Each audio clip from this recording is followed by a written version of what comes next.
Hello, class.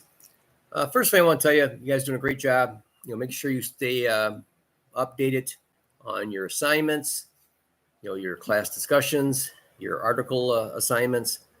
You guys are doing great. Keep up the good work. So I just want to talk briefly about Franklin Delano Roosevelt and his actions, his policies towards World War II before December 7th, 1941, when the Japanese bombed Pearl Harbor and the United States is in the war. So prior to that, Roosevelt was really compromised by Congress. In 1934 and 1937, Congress instituted two isolation laws.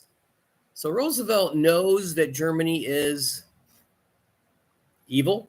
The Nazis at least are evil, not the German people, but he knows that this is an evil war machine that Adolf Hitler has.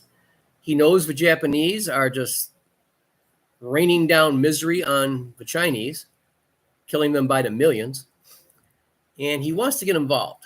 So what he does in the East to send a message to Japan, he sends the big man from Wisconsin into the Philippines with a decent-sized army, and that would be Douglas MacArthur, General Douglas MacArthur. So he sends Tokyo a very clear message. I got my best military guy right in your neighborhood. He's my best. And everyone knew he was the best. MacArthur was amazing. Now, how's he going to help England out? England is really under heavy fire. So the Germans, and most historians agree on this, the Germans started World War II with their invasion of Poland. So they invade Poland in the spring of 1939. So the war is on in 1939.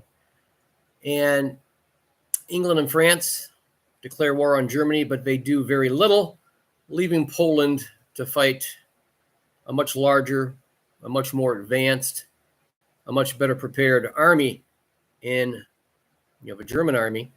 And to make things worse, the Soviet Union pour in from the east.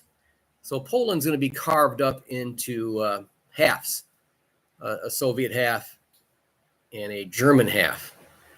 And after Germany has defeated Poland, they turn their attention to France. They roll through Belgium, and they take out France in 6 weeks, along with the Netherlands, Denmark, essentially all of Europe. England is all by itself. And the United States is not going to get involved. So Roosevelt believes he's got to do something. So he comes up with two policies. The first one is cash and carry. Now, the Republicans aren't going to fight Roosevelt on cash and carry. So he tells England, hey, we got some rifles here. We got some war material that you can use. Here's the deal. You got to pay cash up front, and you got to come and get it. We're not Amazon Prime. You've got to come get it. And England has very little choice. So another reason Roosevelt does this is also he doesn't receive any criticism from his opponents for U.S. shipping being attacked by Germany. So this works out as well as it can. England not thrilled by it, but what are they going to do? They need help. So the second idea that Roosevelt comes up with is called Lend-Lease.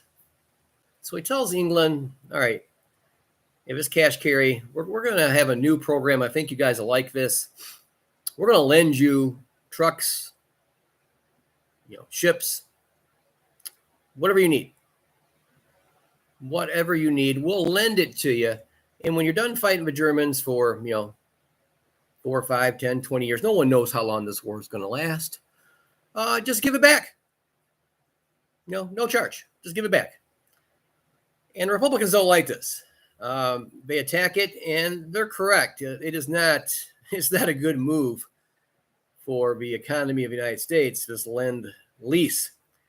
And Taft from Ohio, he argues, we're just giving this stuff away. And Roosevelt says, oh, no, Taft, that's not what's going on.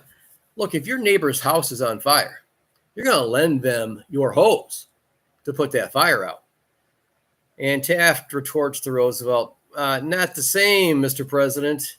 It's like if I give you a stick of gum and you chew it for 15 minutes and you want to give it back to me. And Taft is absolutely right. But the United States didn't come away empty-handed on Lend-Lease. At the end of a war, and some of these bases during the war are going to be turned over to the U.S. So England is going to give the United States 250 naval bases. Now, the United States does give them a large number of ships, a large number of guns, munitions, whatever they need. The United States really comes through as this economic powerhouse for the Allies. And the Allies are England, and after the spring of 1941, the Soviet Union is going to become very important to Roosevelt. So the Soviet Union is going to be invaded by Germany on June 1st, 1941. And right away, Roosevelt is very active in communicating to Stalin. He sends diplomats over. And the United States is going to really provide the Soviet Union with whatever war material they need. And they do this throughout the war. And it's so important. So the United States outproduces all of its enemies combined. Japan, Germany, Italy, Finland, that powerhouse of Finland, and Romania. The United States outproduces them 4-1 just by itself. And being Detroiters, we can take great pride that Metro Detroit supplied 20% of the war material to win World War II. That's why Detroit is often called the arsenal of democracy. And we just didn't call it that. Stalin called it that. Churchill, the New York Times, the arsenal of democracy. 81-year-old Henry Ford really stepped up. General Motors, Chrysler, they did a fantastic job. So you guys know how the story ends.